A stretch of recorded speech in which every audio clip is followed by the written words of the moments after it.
Xander's laughing at me because I told him if he puts a dress on, he can be Vanna. Anyway, Ken's Wagon.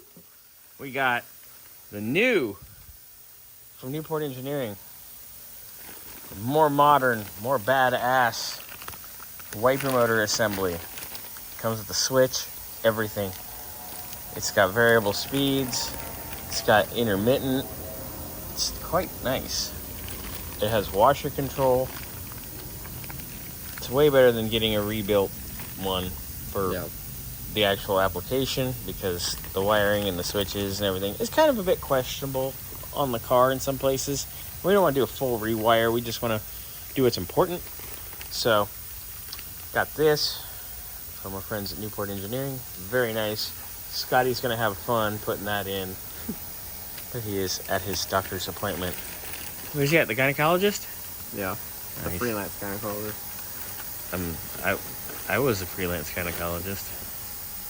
Anyway, we also have a brand new blower motor. Very nice. Made by Continental. Really, really nice. Good stuff. So, we saw the blower motor resistor Thursday or Friday. One more part. Look at that. We have power steering pulley. Woo, baby. So a little later today, I'll be doing a little bit of stuff on that. Belts are here. Get that baby done. And closer to being done. I can start on my hard line too today, I think. Yay.